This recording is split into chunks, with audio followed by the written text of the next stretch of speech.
नमस्कार दोस्तों, आप सभी का स्वागत है। दोस्तों, हम लोग इंडियन इकोनॉमी की सीरीज को लगातार लेते हुए चल रहे हैं। उम्मीद कर रहा हूं कि आप लोगों को वीडियोस अच्छे लग रहे होंगे। आज के वीडियो हम लोग दोस्तों सीआरआर और एसएलआर को डिटेल में समझने की कोशिश करेंगे। जो इकोनॉमी की दो टर्म इंपॉर्टेंट है दोस्तों, इससे रिलेटेड सीआरआर और एसएलआर से रिलेटेड एग्जाम में अक्सर सवाल पूछे जाते हैं, तो अपन लोग इसे पूरा अच्छे से समझने की कोशिश करेंगे। ठीक है ना। तो सीआरआर क्रेडिट रिजर्व रेशियो क्या है? Credit reserve ratio.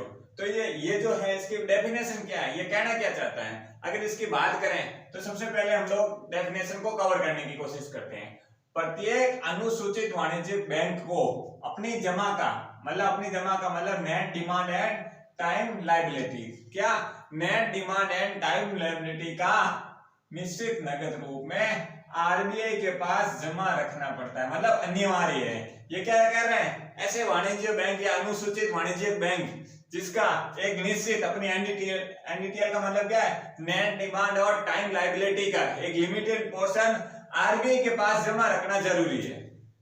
एक अपने बैंक का एक स्मॉल पोर्शन, आप लोग ऐसे मान सकते हैं 2%, 5% या 4%, वो हिस्सा है जो आरबीआई के पास बैंकों को क्या करना होता है? जमा करना होता है।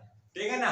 एक लिमिटेड राशि, आप सीधा बोल सकते हैं कुछ पैसे आरबीआई के पास, जो परसेंटेज के रूप में, एनडीटीएल के रूप में, आप लोग जो भी समझे, अगर सिंपल भाषा में बोले जाए, कुछ पैसे होते हैं एनडीटीएल के नेट डिमांड और टाइम लायबिलिटी के अकॉर्डिंग आरबीआई के पास जमा करवाना पड़ता है। ठीक है ना। यह अनिवार्य है, ये आप लोग कह सकते हैं। आगे क्या कह रहे हैं? हम दोनों में डिफरेंस देखेंगे दोस्तों। पहले सीआरआर को समझ लेते हैं, फिर एसएलआर को समझने की कोशिश करेंगे। इसमें क्या, बैंक इसे नकद के रूप में भी जमा करवा सकता है, सोने के रूप में भी, गवर्नमेंट सिक्योरिटी के रूप में भी रख सकता है। ऐसा नहीं है कि केवल पैसे ही रखने होते हैं, ऐसा कोई अनिवार्य नहीं है। लेकिन नकद रूप में या तो आप कैश रख दो, ठीक है ना। ये क्या, इसी डेफिनेशन के अकॉर्डिंग हम लोगों ने कहा कि एनडीटीएल राशि का एक नकद के रूप में जमा कराना। नकद में केवल ओनली नकद ना होकर सोना भी होता है, जिसमें गोल्ड भी अपन लोग जमा करवा सकते हैं, गवर्नमेंट सिक्योरिटी होती है, ये भी हम लोग रख सकते हैं। समझ रहे हैं ना। तो ये क्या कर रहा है, बैंक इसे नकद, सोना और गवर्नमेंट सिक्योरिटी के रूप में रख सकते हैं। क्लियर हो गया। आगे क्या कह रहे हैं, इसमें बैंक को कोई लाभ नहीं होता है। ये क्या कह रहे हैं, जो हिस्सा आरबीआई के पास जमा करवा, reserve bank of India, Bharat का जो केंद्रीय बैंक है, जिसके बारे में हम लोगों ने स्टडी कर ली है, जो पोर्शन वाणिज्यिक या अनुसूचित बैंकों द्वारा आरबीआई के पास एनडीटीएल के अकॉर्डिंग जमा किया जाता है, तो बैंकों को यहाँ पर कोई फायदा नहीं होता, क्योंकि दोस्तों उस पर कोई ब्याज या पैसा नहीं मिलता है। वो तो यही है, अपना धन दूसरी जगह रख रहे हो, उस पर कोई ब्याज नहीं मिल रहा है, मतलब कोई फायदा नहीं है। पड़ा है वो इमरजेंसी स्थिति में काम आता है, ठीक है ना। लेकिन बैंकों को यहाँ पर कोई फायदा नहीं हो रहा है, ठीक है, क्योंकि आरबीआई इस पर ब्याज नहीं देता है। समझ गए ना। आरबीआई इस पर किसी प्रकार का, रिजर्व बैंक ऑफ इंडिया इस पर किसी प्रकार का ब्याज नहीं देता है। तो आप लोग समझ गए होंगे। क्लियर हो गया। अब आगे बढ़ते हैं। CRR credit reserve ratio RBI द्वारा निर्धारित किया जाता है। जो ये निर्धारित कौन करता है? सीआरआर, एसएलआर, ठीक है ना। तो सीआरआर है जो कौन निर्धारित करता है? ये है जो आरबीआई निर्धारित करती है, ठीक है ना। अब देखते हैं दोस्त, अब कॉन्सेप्ट वाली चीज आती है। अब पूछ रहे हैं कि भाई सीआरआर है जो जब अधिक हो जाए, ठीक है ना। सीआरआर और एसएलआर में यही है, कम और ज्यादा का प्रभाव क्या होता है। अगर सीआरआर अधिक हो जाए तब इसके क्या प्रभाव होते हैं। तो सबसे पहले अगर बात करें हम लोग सीआरआर के अधिक होने पर, इसके क्या प्रभाव क्या होते हैं। तो सीआरआर है जो अधिक होगा तो इसका प्रभाव होता है लिक्विडिटी, मतलब तरलता में कमी आएगी। जब सीआरआर बढ़ेगा तो तरलता, लिक्विडिटी में कमी आएगी, और इंटरेस्ट रेट, जो ब्याज दर है, इंटरेस्ट रेट में वृद्धि होगी। ये क्या कर रहा है, इंटरेस्ट रेट में बढ़ोतरी हो रही है, और इस स्थिति में लोन जो होंगे वो क्या होंगे, महंगे हो जाएंगे। क्यों? क्योंकि यहाँ पर लिक्विडिटी जरूर घट रही है, लेकिन इंटरेस्ट रेट बढ़ रहा है। इंटरेस्ट रेट जैसे बढ़ेगा तो लोन की स्थिति भी, लोन महंगे हो जाएंगे, इन पर ज्यादा ब्याज दरें लगेंगी, तो लोन भी महंगे होते जाएंगे। तो सीआरआर एग्जाम में दोस्तों इसी से रिलेटेड ज्यादा कॉन्सेप्चुअल बेस आते हैं सवाल। ये तो जस्ट सिंपल है, सबको आता ही है, लेकिन यहाँ आप लोगों को समझना होता है भाई सीआरआर होता है, इसे वृद्धि हो रही है तो इसका प्रभाव क्या पड़ता है, तरलता पर क्या प्रभाव पड़ता है कि तरलता में कमी आती है, मतलब तरलता में घटाव होता है, और और इंटरेस्ट रेट जो ब्याज दर होती है, इसमें वृद्धि होती है, इसका प्रभाव होता है लोन महंगा हो जाता है। ठीक है ना, तो ये आप लोगों को समझ में आ गया होगा। अब ये इसका उल्टा हो जाता है कि यदि CRR है जो अगर कमी हो, मतलब कम रखा जाए, अधिक रखे जाएंगे तो क्या होगा, ये स्थिति आएगी। अगर CRR है जो कम रखा जाए तो इसका क्या प्रभाव होगा, तो इसका प्रभाव होगा लिक्विडिटी बढ़ जाएगी, क्योंकि मार्केट में मनी की सप्लाई बढ़ेगी, मनी की सप्लाई बढ़ेगी, क्या होगी, लिक्विडिटी, तरलता में क्या होगी, वृद्धि हो जाएगी, मतलब तरलता में वृद्धि हो जाएगी, तो इंटरेस्ट रेट क्या होगा, कम हो जाएगा। जिस जगह पर आप लोगों को पता है पैसों की सप्लाई अधिक होगी, या जिस भी फील्ड में पैसों की सप्लाई अधिक होगी, तो उसका इंटरेस्ट रेट हमेशा दोस्तों कम ही होगा। जिस चीज का प्रोडक्शन अधिक मात्रा में होगा तो उसके भाव भी उस लोकेशन में क्या हो, या आसपास के इलाकों में या आसपास के एरियाज में क्या होगा, उसके कम होंगे। तो ये क्या कहना चाह रहा है, क्रेडिट रिजर्व रेशियो अगर कम रखा जाए तो लिक्विडिटी, तरलता में वृद्धि होगी, इंटरेस्ट रेट में क्या होगी, कमी होगी, ब्याज दर अगर कम होगा तो लोन भी तो सस्ते मिलेंगे ना, अगर कम ब्याज दर पर तो होगा तो लोन भी सस्ते मिलेंगे। लेकिन दोस्तों इन्फ्लेशन मतलब मुद्रास्फीति के लड़ने में ये काम आएगी। क्यों, क्यों, जब मुद्रास्फीति कब आती है, जब मार्केट में मनी की सप्लाई बढ़ जाती है तो ये स्थिति होती है CRR की। अगर CRR के जस्ट ऑपोजिट में जाएंगे तो CRR को जब बढ़ाएंगे इन्फ्लेशन के लड़ने में बेनिफिट होगा। लेकिन आर्थिक इकोनॉमिक डेवलपमेंट में जैसे GDP हो, मतलब एरिया को डेवलपमेंट में, इकोनॉमिक डेवलपमेंट में अगर योगदान देना हो तब हम लोग CRR को घटाएंगे। क्लियर हो गया।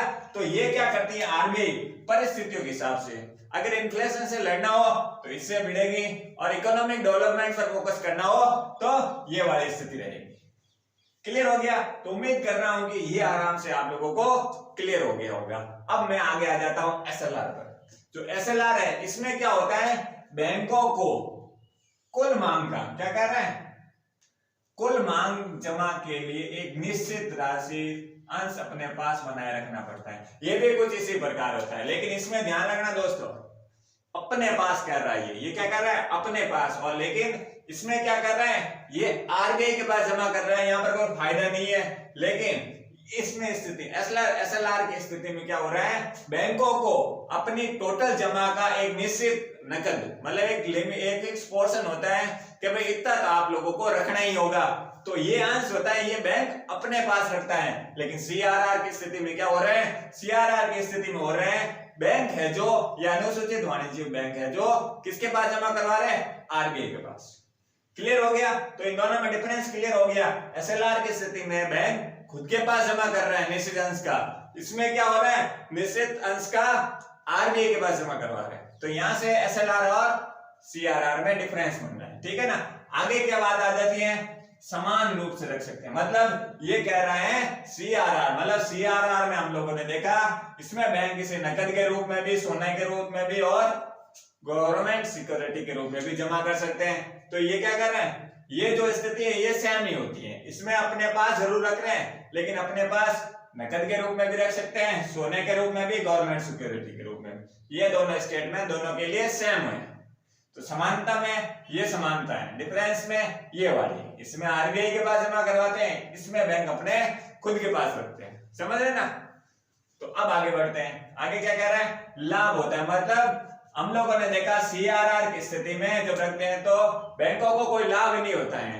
RBI के पास जमा तो करवा देते हैं, लेकिन बैंकों को कोई ब्याज नहीं मिलता है, तो कोई लाभ नहीं मिलता है। लेकिन इस स्थिति में क्या हो रहा है, SLR की स्थिति में बैंकों के क्या हो रहा है, लाभ हो रहा है, क्योंकि उनके पास ये जमा रहता है, वो ब्याज का अंश भी आप लोग इसका यूज कर सकते हैं।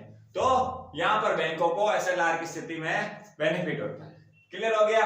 अब बात आ जाती है इसका जो नियमन कौन करता है।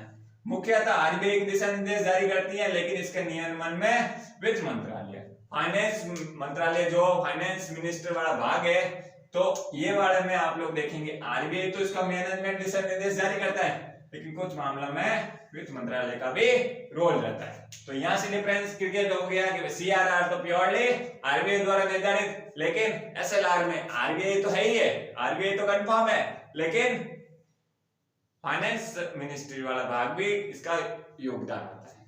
ठीक है ना, कुछ मामलों में कह सकते हैं आप लोग। अब बात आ जाती है कॉन्सेप्ट पर। ठीक है ना, इसमें आप कॉन्सेप्ट पकड़ लेते हैं, सवाल बनेंगे तो यही से बनेंगे। सवाल कह रहा है कि एसएलआर, अगर एसएलआर में वृद्धि हो रही है, मतलब एसएलआर में अधिक रखा जाए, अगर एसएलआर को अधिक रखा जाए तो क्या स्थिति बनेगी। जब अधिक रखा जाए या अधिक हो जाए, दोनों बात आप लोग समझ सकते हैं। तो लिक्विडिटी क्या करेगी, घटेगी, तरलता में कमी आएगी। एसएलआर में जब वृद्धि करेंगे तरलता में कमी आएगी और इंटरेस्ट रेट में वृद्धि होगी, और वही बात होगी लोन महंगा हो जाएगा, क्योंकि एसएलआर में वृद्धि होगी तो लिक्विडिटी में कमी आएगी, लिक्विडिटी में कमी आएगी तो इंटरेस्ट रेट में क्या होगी, वृद्धि होगी। जब तरलता में कमी आएगी तो इंटरेस्ट रेट बढ़ जाएगी, और इंटरेस्ट रेट जैसे बढ़ेगी तो लोन महंगा हो जाएगा। तो ये क्या कह रहा है, ये सेम स्थिति कुछ इस प्रकार की सीआरआर की स्थिति की तरह ही है, इसमें भी सीआरआर बढ़ेगा तो ये स्थिति होगी। और अब बात करते हैं कि भाई एसएलआर को कम रखें, तो जब एसएलआर को कम हो या एसएलआर कम हो, इस प्रकार बोले तो लिक्विडिटी है, जो तरलता है, जो तरलता में वृद्धि होगी। अब जैसे ही तरलता में वृद्धि होगी तो मार्केट में मनी सप्लाई बढ़ेगी तो क्या होगा, हर जगह मनी अवेलेबिलिटी रहेगी तो क्या होगा, इंटरेस्ट रेट कम लगेगा और इससे लोन सस्ता हो जाएगा। तो सवाल दोस्तों यही इसी कॉन्सेप्ट से पूछ सकते हैं कि भाई एसएलआर हो, सीआरआर हो, इसमें कम और ज्यादा का क्या प्रभाव होता है। अगर अधिक हो एसएलआर की रेट तो क्या प्रभाव होता है, जब सीआरआर अधिक हो तो क्या प्रभाव होता है। तो कम ज्यादा में कॉन्सेप्ट दोस्तों ये दोनों लाइनों में से हमेशा कॉन्सेप्ट बनते हैं और बाकी सारे फैक्ट्स हैं। ठीक है दोस्तों, आज के वीडियो हम लोगों ने सीआरआर एसएलआर को अच्छे से कवर किया है। उम्मीद कर रहा हूं कि आप लोगों को वीडियो अच्छा लगा होगा। वीडियो अच्छा लगा हो तो आप प्लीज आप लाइक करें, शेयर करें, सब्सक्राइब करें। थैंक यू दोस्तों।